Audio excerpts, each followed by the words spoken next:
बिस्मिल्लाहिर्रहमानिर्रहीम। Dear students, अस्सलाम वालेकुम। स्टूडेंट्स, जैसा कि आप जानते हैं कि आज हमारा इस सेमेस्टर का वीक नंबर 10 और इसी मुनासबत से हमारा लेक्चर नंबर भी 10 है। आज के लेक्चर का पर्सपेक्टिव ये है कि आज हम अपने प्रोजेक्ट मैनेजमेंट प्रोसेस को, जो कि 5 स्टेजेस पे मुश्तमिल है, इसका लास्ट लेक्चर है कि जिसमें हम अपने प्रोजेक्ट को कंप्लीट करने जा रहे हैं। वो कौन कौन सी एक्टिविटीज़ होंगी जो प्रोजेक्ट को कंप्लीट करते हुए हमने मुकम्मल करनी हैं, इनका सीक्वेंस क्या होगा, इन तमाम चीज़ों को आज के लेक्चर में डिस्कस किया जाएगा।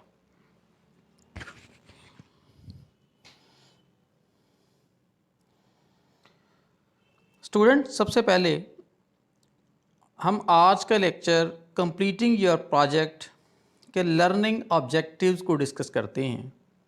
क्योंकि हमने तमाम मराहल को जो कि प्रोजेक्ट की कंप्लीशन के लिए ज़रूरी हो सकते हैं, उनको स्टेप बाय स्टेप देखा है।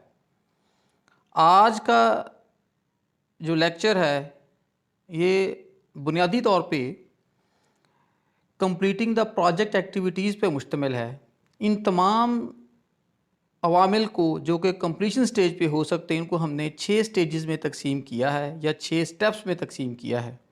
कुछ इनकी तरतीब कुछ यूँ है। आज के लेक्चर का हमारा फर्स्ट लर्निंग ऑब्जेक्टिव होगा step number 5.1, test the deliverables. यानी जो चीज़ें डिलीवर करनी हैं, जो हमने टास्क या सब टास्क डिज़ाइन किए थे, जो एक प्रोजेक्ट कस्टमर की कंसल्टेशन से, उसके साथ डिस्कशन से हमने डिसाइड किए थे, उनकी टेस्टिंग करनी है। जैसा कि आप जानते हैं कि कस्टमर के हैंड ओवर करने से पहले प्रोजेक्ट के जितने भी डिलीवरेबल्स होंगे उनको टेस्ट करना होता है। यानी उसका एक प्रोटोटाइप जो बनाया होता है, उसकी एफिशिएंसी देखने के लिए, उसके अंदर फर्दर चेकिंग के लिए कि आया कोई चीज़ ऐसी जो कमी बेशी रह गई है वो तो नहीं है।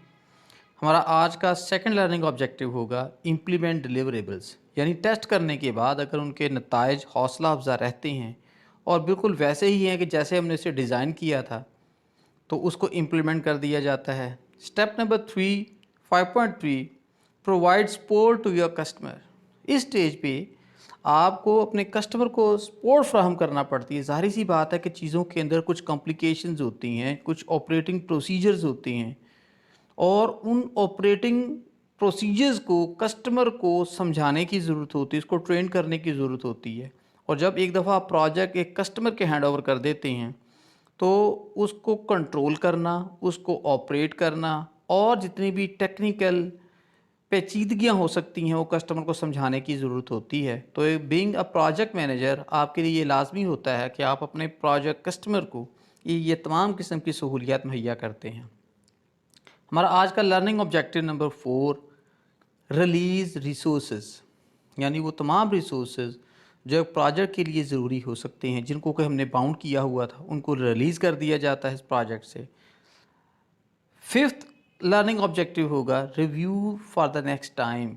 आप चेक करते हैं कि आया कि इससे जो हमने डेटा कलेक्ट किया है, जो डेटा अरेंज किया है, इसको नेक्स्ट टाइम और सेम लाइक प्रोजेक्ट पे इस्तेमाल किया जा सकता है। यानी फ्यूचर रेफरेंसेस के लिए इस प्रोजेक्ट की डेटा को, जितनी भी आपने डॉक्यूमेंटेशन की है, इसको कैसे कैसे और कहाँ कहाँ इस्तेमाल किया जा सकता है। और आज के लेक्चर नंबर 10 का लास्ट लर्निंग ऑब्जेक्टिव होगा सेलिब्रेट। यानी हम ये देखेंगे कि जब तमाम चीज़ें as per your planning, as per your schedule हो गई, टेस्टिंग भी हो गई, इम्प्लीमेंट भी कर दिया, कस्टमर सपोर्ट भी दे दी, हमने रिसोर्सेज को भी चेक कर लिया कि कितने बचा लिए, कितने कंज्यूम कर लिए, तो अगर आपका प्रोजेक्ट कंप्लीशन हो जाती है, कामयाबी से हो जाती है, कस्टमर डिमांड के मुताबिक हो जाती है, तो ये आपके लिए खुशी का मुकाम होता है।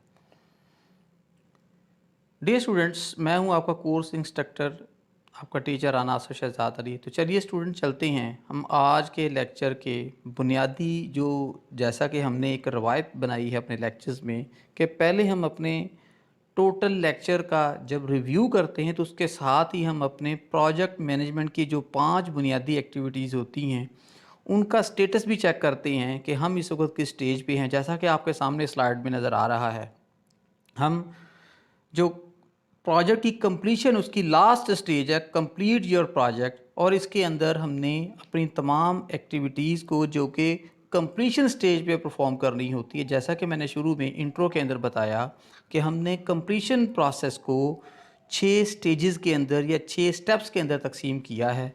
कुछ चीज़ें ऐसी हैं कि जिनको प्रोजेक्ट कस्टमर को डिलीवर करना होता है, और बीइंग अ प्रोजेक्ट मैनेजर आपको इन तमाम एक्टिविटीज़ का पता होना चाहिए, इनको परफॉर्म करना चाहिए, और प्री रिक्विजिट के तौर पे इनके ऊपर गौर व फिक्र करना, इनकी फिजिबिलिटी बनाना आपकी ड्यूटी में शामिल होता है। तो चलिए स्टूडेंट, चलते हैं हम आज के पहले learning objective 5.1।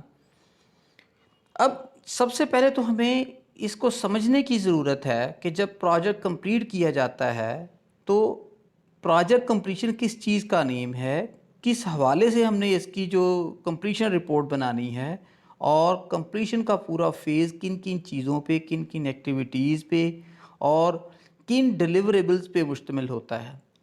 The way you need to complete your project varies considerably. यानी जब आप प्रोजेक्ट में कंप्लीशन स्टेज पे जाते हैं तो ये चीज़ याद रखने की है, कंसिडर करने की है कि ये जो कंप्लीशन है ये मुख्तलिफ़ तरीक़ों से होती है depending on the nature of project. लेकिन एक चीज़ जहन में रखनी है कि आप जो प्रोजेक्ट कर रहे हैं वो किस नौइयत का है, एंड द डिलीवरेबल्स, और जो चीज़ आपने कस्टमर के हैंड ओवर करनी है वो किस नौइयत की है। जैसा कि स्टूडेंट जानते हैं और हमें पता है कि जो प्रोजेक्ट्स हैं वो न्यू प्रोडक्ट डेवलपमेंट के मतलब भी हो सकते हैं, न्यू प्रोडक्ट लॉन्च के मतलब भी हो सकते हैं, न्यू स्टार्टअप बिजनेसेस के भी हो सकते हैं, रिसर्च बेस्ड प्रोजेक्ट्स भी हो सकते हैं। तो जैसा कि मैंने कहा कि हम डिलीवरेबल्स और प्रोजेक्ट की नेचर को मद्देनज़र रखते हैं। There are many factors to consider when ending a project. जब एक प्रोजेक्ट को कंप्लीट करते हैं तो बहुत सारे ऐसे फैक्टर्स हैं कि जिन्हें हमें जहन में रखने की ज़रूरत होती है, most of which you will be aware of simply through common sense. इसमें बहुत सारी ऐसी चीज़ें भी हैं कि जिनको हम कॉमन सेंस से ही प्रिडिक्ट करते हैं। हमारी एक थिंकिंग होती है कि जब एक चीज़ मुकम्मल हो रही होती है तो इसका मतलब ये है कि उसके जितने भी स्टेजेस या फेजेस हमने डिज़ाइन किए थे वो कामयाबी से मुकम्मल हो गए हैं, और बिल्कुल वैसे ही कि जैसे हमने उसके लिए टाइम सेट किया था, हमने कॉस्ट का बजट एक कॉन्स्ट्रेंट के तौर पे सेट किया था, और जितना भी हमने उससे एक्सपेक्ट किया था कि ये हमें प्रोडक्टिविटी दे सकता है, उस हवाले से हमारा इत्मीनान बख्श प्रोडक्टिविटी का होना ज़रूरी है। However there are some critical steps for some projects, लेकिन यहाँ पे कुछ तनकीदी पॉइंट ऑफ व्यू से ऐसे फैक्टर्स हैं कि जिनको आपको देखना चाहिए, और अमूमी लाइफ के अंदर, अमूमी डेली रूटीन के अंदर हम इन चीज़ों को भूल जाते हैं। मसलन सबसे पहले जब आप चीज़ हैंड ओवर करेंगे, नंबर 1, टेस्ट द डिलीवरेबल्स, यानी चीज़ को हैंड ओवर करने से पहले एक दफ़ा चेक कर लेना चाहिए, do they work and do they work as expected. यानी जब आपने चीज़ों को चेक करना है तो इस एंगल से चेक करना है, क्या ये वर्क कर रहे हैं और ये वैसे ही वर्क कर रहे हैं कि जैसे इससे प्रेडिक्टेड था या आपने इसको एक्सपेक्ट किया था। ज़ाहिर सी बात है कि जब आपके प्रोजेक्ट की एंगेजमेंट होती है तो आप चीज़ों को चेक करते हैं, कुछ चीज़ों के ऊपर आपका डिसीजन होता है, इसके लिए एक बेंच मार्किंग क्राइटेरिया सेट किया जाता है।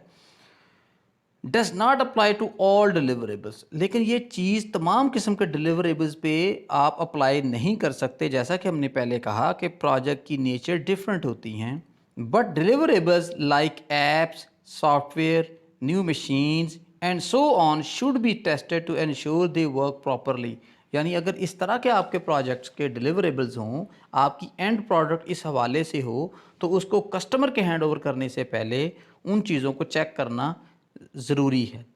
Number 2, help the customer to use the deliverable, यानी ये दूसरी स्टेज है कि अगर आपकी प्रोजेक्ट के अंदर, आपकी उस प्रोडक्ट के अंदर या जो आपने चीज़ डिलीवर करनी है कस्टमर के, अगर उसमें किसी किस्म की कॉम्प्लिकेशन है, किसी किस्म की कॉम्प्लेक्स टेक्नोलॉजी का इस्तेमाल है, तो आपको अपने कस्टमर को उसकी सपोर्ट फ्राहम करनी है, उसकी ट्रेनिंग देनी है। Some deliverables need to be explain to the people are implemented for them, यानी जिनके लिए ये लगाया जा रहा है उनके लिए इसकी वजाहत करना, उनको समझाना ज़रूरी है। मसलन जैसे हम एक एटीएम मशीन बैंक के अंदर इंस्टॉल करते हैं, तो अगर अमले को, जो बैंक का अमला है, जो उनका स्टाफ है, अगर उनको उसको इस्तेमाल नहीं करना आता मेंटेनेंस के हवाले से, तो जो कंपनी इसको इंस्टॉल करेगी वो उसकी ट्रेनिंग भी देगी कि रोज़मर्रा की हल्की फुल्की जो मेंटेनेंस होती है वो कैसे की जाती है, उसको अपग्रेड कैसे करना है। On some occasions people need to be train in how to use the deliver, जैसा कि मैंने पहले भी कहा कि नॉर्मल यूजेज के लिए लोगों को बताना पड़ता है, जो आपके कस्टमर्स होंगे, कि इस चीज़ को ट्रीट कैसे करेंगे। और number 3, support the customer while they get use to deliverables and for a short period when they find out if they are working properly.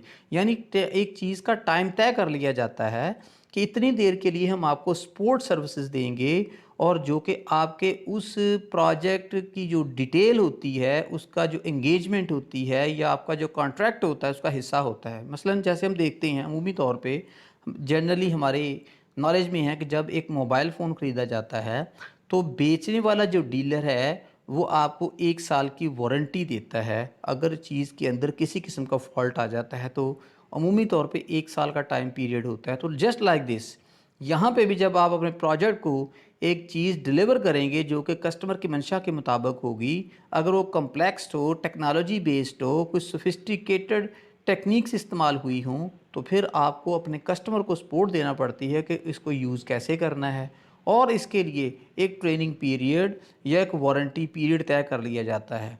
ज़ाहिर सी बात है कि जिस चीज़ के पीछे आपकी वारंटी होती है उस चीज़ को ज़्यादा बेहतर तसव्वुर किया जाता है।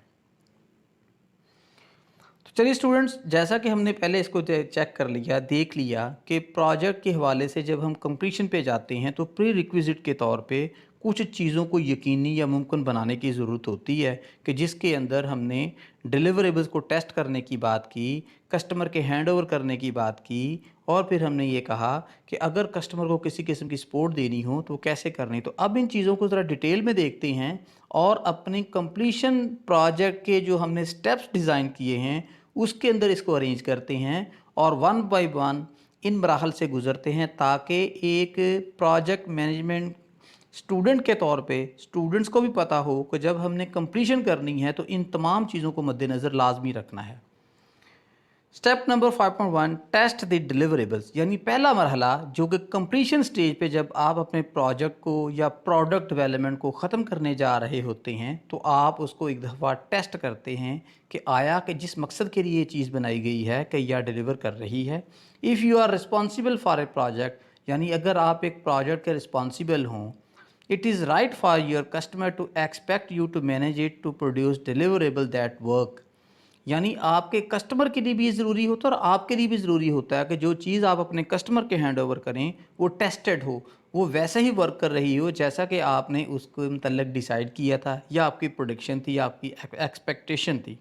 And which meet all the requirements agreed, यानी जो चीज़ें लाजमी तौर पे आपने इसमें इंक्लूड करनी थी, या जो फंक्शंस आप इससे एक्सपेक्ट करते थे, वो उनको वैसे ही परफॉर्म करना चाहिए। To do this you may need to test the deliverable. इन तमाम चीज़ों को मुमकिन बनाने के लिए ये ज़रूरी है कि आप उन चीज़ों की, उन डिलीवरेबल्स की टेस्टिंग करें।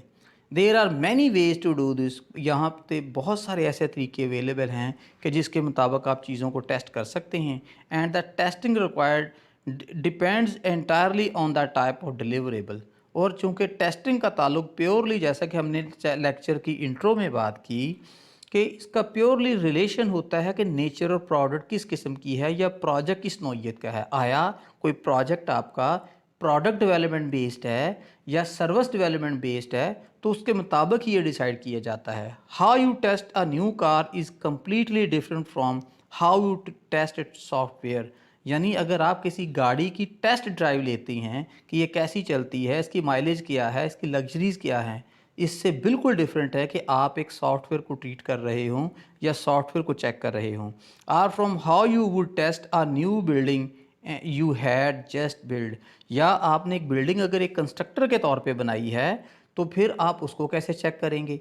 तो जाहिर सी बात है कि चीज़ों के जो मेरिट्स हैं, चीज़ों के जो प्रोटोकॉल्स हैं, उनके प्रोसीजर्स हैं, वो डिफ़र करते हैं।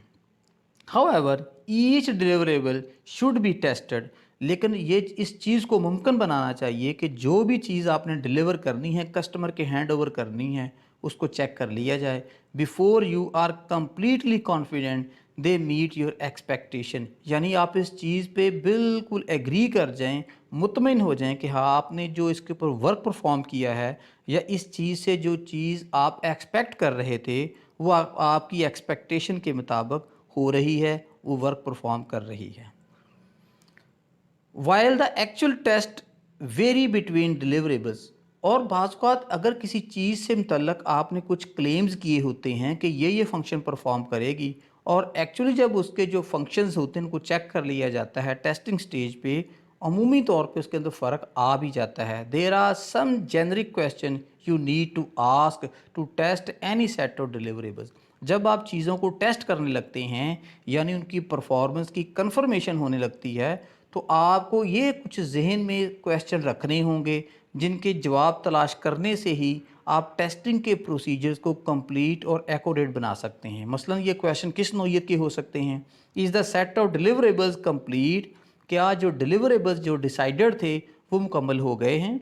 Number 2, does each deliverable work, जितने भी डिलीवरेबल हमने डिसाइड किए थे, डिज़ाइन किए थे, क्या वो वैसे ही वर्क कर रहे हैं और सारे ही वर्क कर रहे हैं? Number 3, does each deliverable work exactly as you intended, यानी जैसा कि आपने चाहा था कि कोई डिलीवरेबल ऐसा वर्क परफॉर्म करेगा, क्या ये उसके मुताबिक ही कर रहे हैं with all the features you expected to be in it, और वो तमाम खसूसियात जो कि आपकी ख्वाहिश थी या आपने इसमें इंट्रोड्यूस करवाई थी, क्या एज इट इज़ इसके अंदर मौजूद हैं?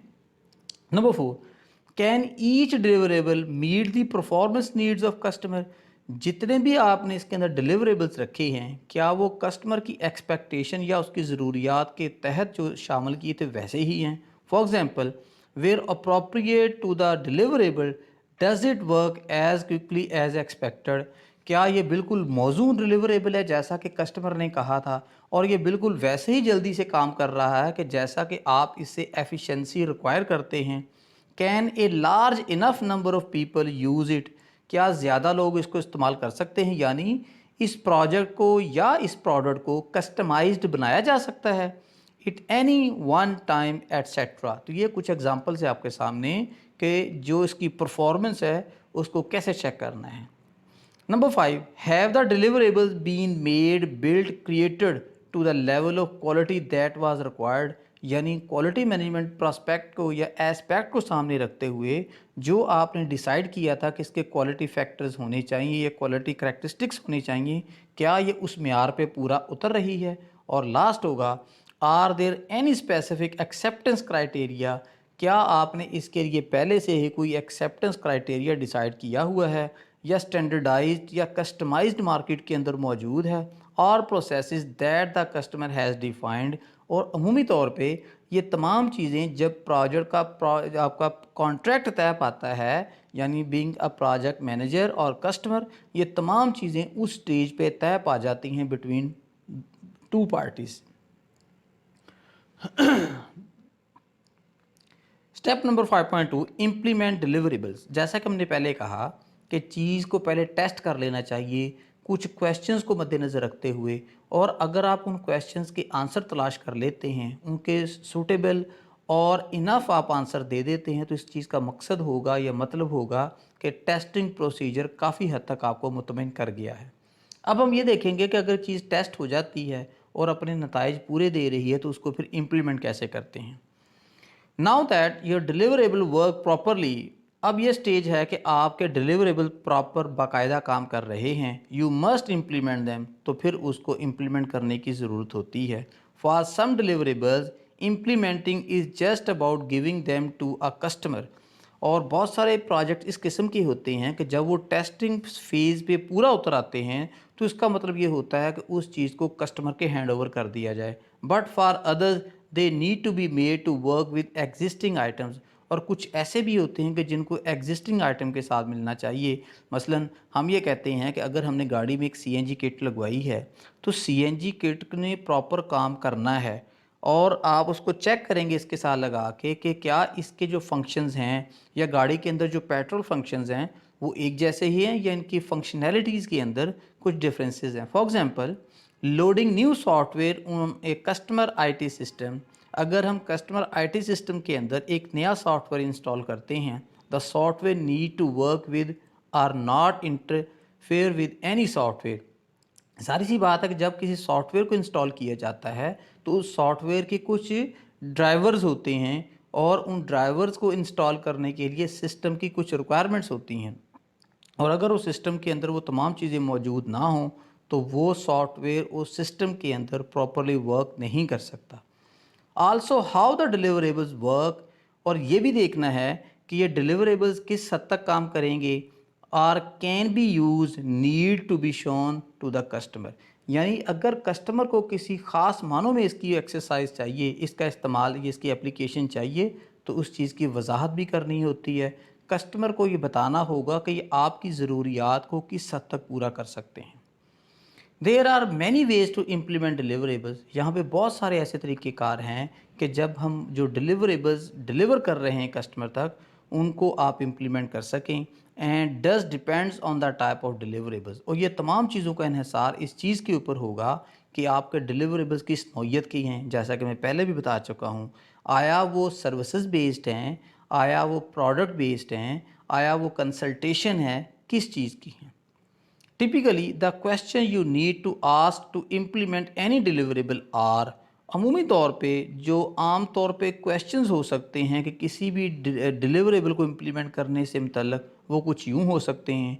Are your customer ready for the deliverable, क्या आपका कस्टमर अब आपकी बनाई हुई चीज़ या आपके डिलीवरेबल को एक्सेप्ट करने के लिए तैयार है। For example, if you are going to install a new set of furniture in an office, यानी अगर आप एक ऑफिस के अंदर इंटीरियर डिज़ाइन चेंज कर रहे हैं, फर्नीचर चेंज कर रहे हैं, इज़ द ऑफिस अवेलेबल, क्या आपके पास ऑफिस है जहाँ पे तमाम चीज़ों को रखवाना है आपने।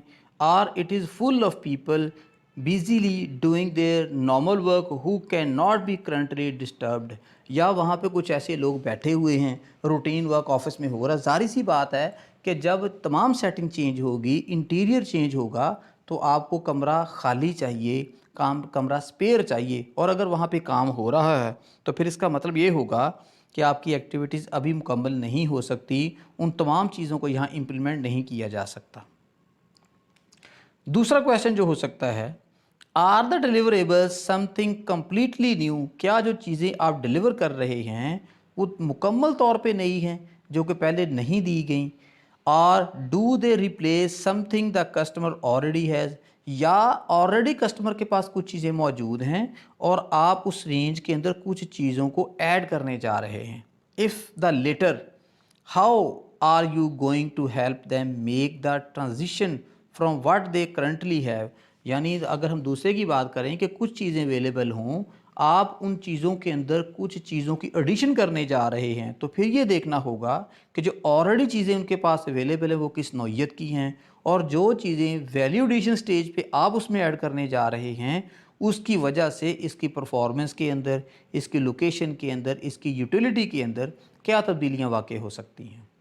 Number 3, do the deliverables need to be integrated or made to work with anything else, यानी क्या ज़रूरत है कि आप अपने डिलीवरेबल्स को इंटीग्रेट करें। जाहिर सी बात है कि जो आप नई चीज़ इंस्टॉल करते हैं, लाइक एक सॉफ्टवेयर की बात करें, तो उसकी कंपैटिबिलिटी बड़ी ज़रूरी होती है।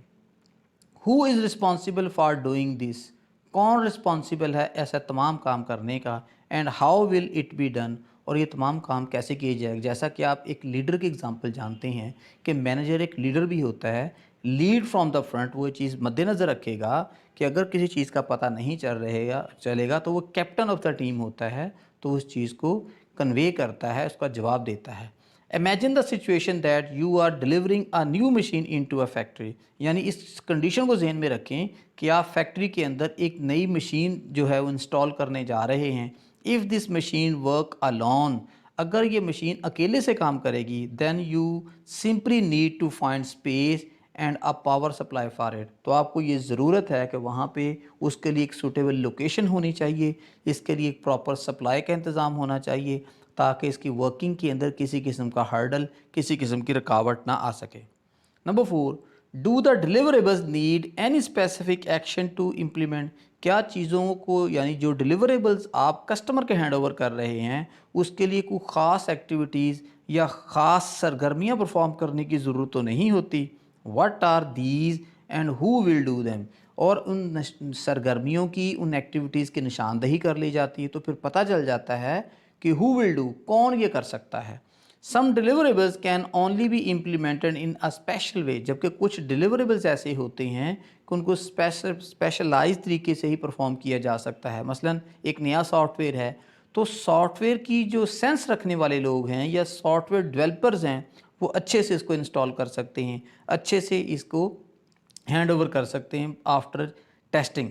If your deliverable is some new computer software, अभी जैसे मैंने आपको एग्जांपल दी कि अगर आपका ये डिलीवरेबल कोई कंप्यूटर का नया सॉफ्टवेयर है, how is it to be installed on to every once computer, who will do this. ज़ाहिर सी बात है कि जो प्रोग्रामर होता है, जो उसका डिज़ाइनर होता है सॉफ्टवेयर का, वो बुनियादी तौर पे बता सकता है, क्योंकि तमाम चीज़ों की टेक्निकलिटीज़, उसकी जो स्पेसिफिकेशन की ज़रूरत होती है वो उसके इल्म में होती है। और लास्ट जो क्वेश्चन होगा इसमें, यानी इम्प्लीमेंट द डिलीवरेबल्स में, does your customer need to be trained, क्या आपके कस्टमर को किसी किस्म की ट्रेनिंग देने की ज़रूरत है। ज़ाहिर सी बात है कि जब चीज़ उसके हैंड ओवर की जाएगी और अगर उसको उसको ऑपरेट ही ना करना आए, तो फिर रोज़मर्रा के दिनों में आपके पास कंप्लेंट आया करेगी कि ये चीज़ ख़राब है। If so, how is this training going to be provided. और अगर आप देखते हैं कि ट्रेनिंग देने की ज़रूरत है, तो फिर ये भी देखना है कि ये ट्रेनिंग कैसे मतलब दी जाएगी, कौन रिस्पॉन्सिबल होगा। Consider a project in which you are delivering a new set of work instructions for staff in a call centre. यानी आपने एक कॉल सेंटर डिज़ाइन करके दिया है, सेटअप बना के दिया है, तो पहले एक दफ़ा आप उनको एक प्रोमो के तौर पे काम करके दिखाएंगे और उनके स्टाफ को ट्रेन करेंगे। Step number 5.3, provide support to your customer. अब यहाँ पे जब आपने अपनी जो चेंजेस थी उसको इम्प्लीमेंट कर दिया, या प्रोजेक्ट के अंदर जो चीज़ें इम्प्लीमेंट करने की ज़रूरत थी, कुछ चीज़ों के एडिशन की ज़रूरत थी, कुछ ट्रेनिंग की ज़रूरत थी, इन तमाम चीज़ों को इम्प्लीमेंट कर दिया, तो फिर आपने अपने कस्टमर को सपोर्ट कैसे फ्राहम करनी है। The deliverables are now being used by the customer. जो चीज़ आपने कस्टमर के हैंड ओवर कर दी है, तो अब कस्टमर उसको यूज़ करना शुरू करेगा। However the customer still may not understand every feature of them. ज़ाहिर सी बात है कि कस्टमर को इसकी टेक्निकलिटी का, सिस्टम की जो पेचीदगियाँ होती हैं उसका इतना पता नहीं होता, तो मुख्तलिफ़ किस्म के मसाइल का सामना भी उसे करना पड़ता है। Also customer can come across problems that only appear when the deliverables are in daily use। और अमूमी तौर पे चीज़ों को इस्तेमाल करने से ही पता चलता है, उसके मसाइल सामने आते हैं, उसकी वर्किंग कैपेबिलिटी चेक की जा सकती है। This means you may need to provide support to your customer. तो ये इस चीज़ की अलामत होगी कि आपको अपने कस्टमर को आफ्टर सेल या आफ्टर डिलीवरी सर्विसेज मुहैया करने की ज़रूरत है। For a short period after completing the project, ask your self. जब आप अपने कस्टमर की इस चीज़ को मद्देनज़र रखेंगे कि आफ्टर सेल जो आपने सर्विस देनी है, तो पहले अपने आप से कुछ क्वेश्चंस करें, और किस किस्म के होंगे। Are the customer likely to have any problem with your deliverables once.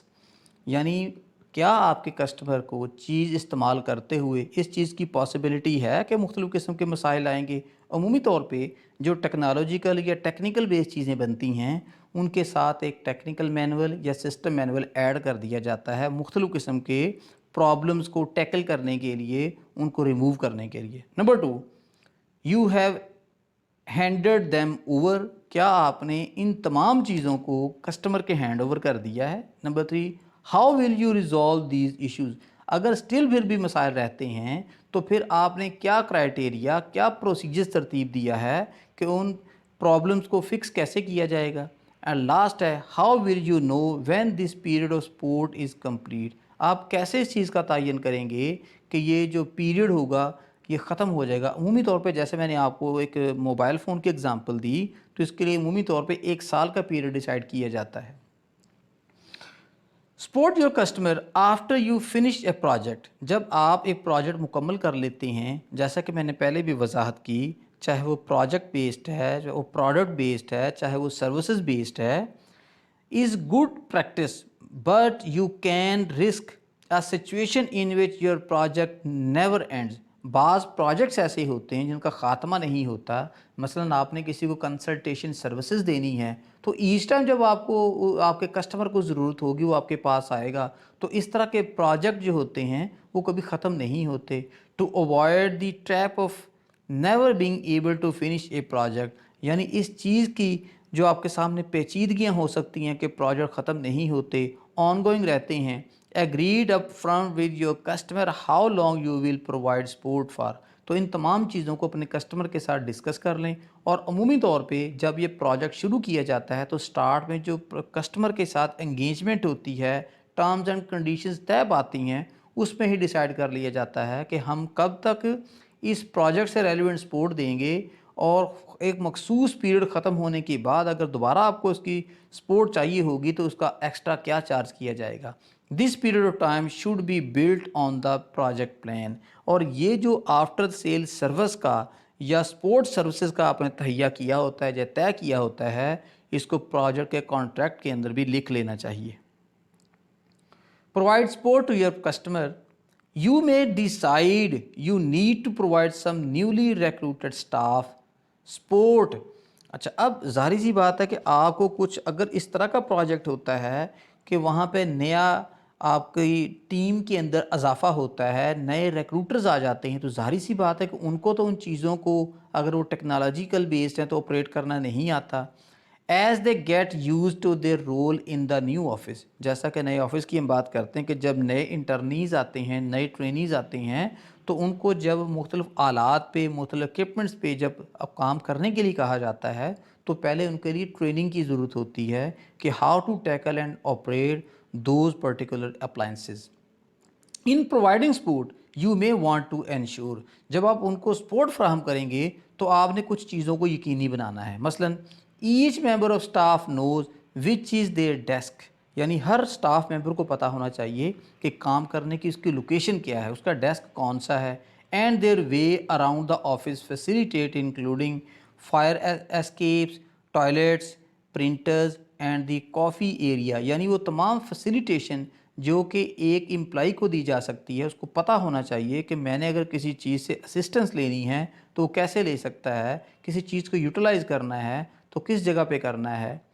Number 2, there is help for everyone who need to locate the packing cases, यानी अगर किसी शख्स को इस प्रोजेक्ट से रेलेवेंट या इस प्रोडक्ट से रेलेवेंट किसी किस्म की हेल्प की ज़रूरत है, तो आपने बताना है कि किस जगह पे जाके आपने रब्ता करना है।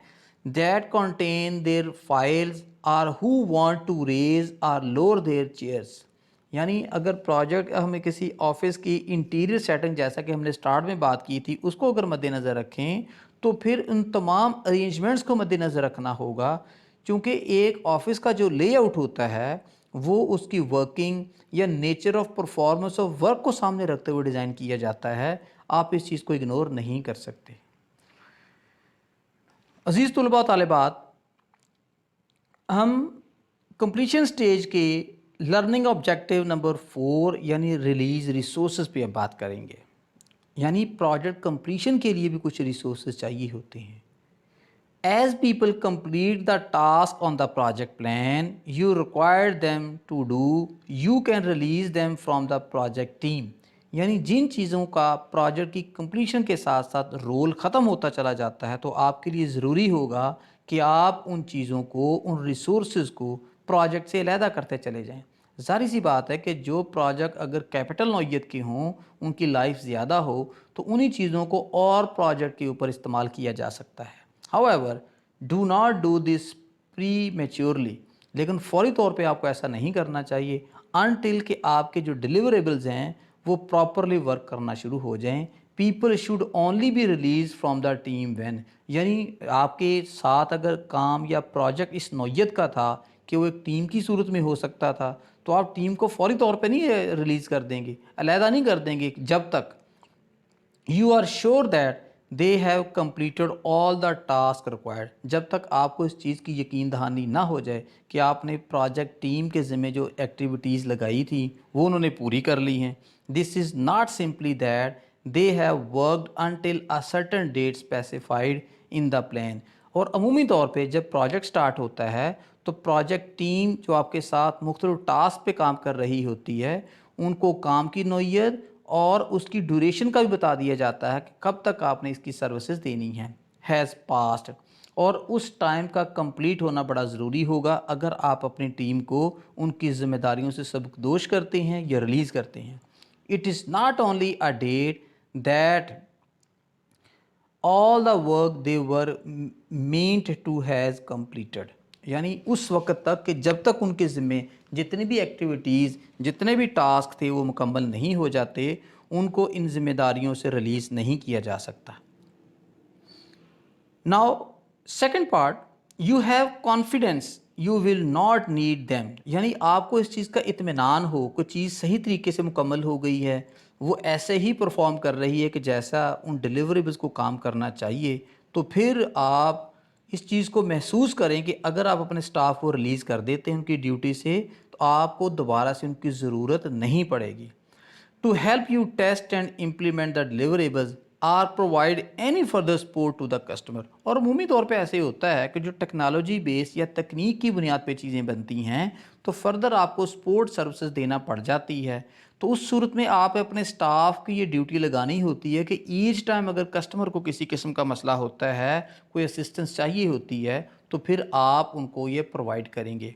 और ये तमाम इसके अरेंजमेंट पहले से बना लिए जाते हैं, कस्टमर के साथ इन तमाम चीज़ों को डिस्कस या डिसाइड कर लिया जाता है।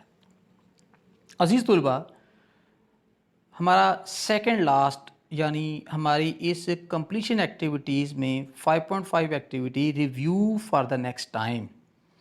Don't leave a long period before doing this review, यानी जब आपने चीज़ों को रिव्यू कर लिया है तो इसके दरमियान अरसा ज़्यादा नहीं होना चाहिए, क्योंकि चीज़ों की कॉम्प्लेक्सिटी वक्त गुजरने के साथ साथ बढ़ती है।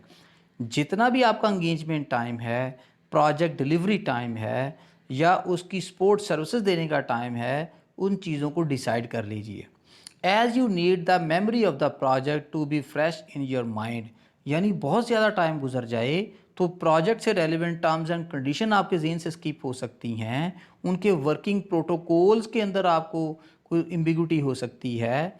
यानी आप जैसे ही चीज़ या प्रोजेक्ट को मुकम्मल करते हैं उसको डॉक्यूमेंट कर लें, या उसको आप नेक्स्ट टाइम के लिए सेव जब करते हैं तो प्रॉपर उसका एक रिकॉर्डिंग मैनुअल होना चाहिए, चाहे वो आप उसको इलेक्ट्रॉनिक टेप में सेव करते हैं, चाहे कैमरा की सूरत में करते हैं, चाहे डॉक्यूमेंट फाइल की सूरत में करते हैं। The main questions to answer in performing a review, जब आप चीज़ों का रिव्यू कर रहे होते हैं, प्रोसेस को दोबारा से चेक कर रहे होते हैं, तो कुछ चीज़ों को आपने जहन में रखना है, कुछ क्वेश्चंस आपके इल्म में होने चाहिए, और वो क्या हो सकते हैं। Number 1, what will you continue to do, आपको किन चीज़ों को या किन एक्टिविटीज़ को जारी रखने की ज़रूरत है। व्हाट वेंट वेल, क्या चीज़ सही जा रही थी। And what will you do again on your next project, या अगले प्रोजेक्ट के अंदर आपको इनमें से किन किन चीज़ों की सपोर्ट चाहिए होगी, या आपको किस किस्म की एक्टिविटीज़ परफॉर्म करना पड़ सकती है। Number 2, what will you stop doing, किन चीज़ों को रोक देना चाहिए। ज़ाहिर सी बात है कि प्रोजेक्ट्स के लिए कुछ एक्टिविटीज़ एंटायरली सिर्फ उस प्रोजेक्ट के लिए ही हो सकती हैं, किसी और जगह पर उनके इस्तेमालात नहीं हो सकते। व्हाट वेंट बैडली, क्या चीज़ गलत जा रही थी। And what will you do differently on your next project, ज़ाहिर सी बात है कि कुछ चीज़ें एक्सक्लूसिवली ख़ास प्रोजेक्ट्स के लिए होती हैं, उनका सेकंड यूज़ नहीं होता।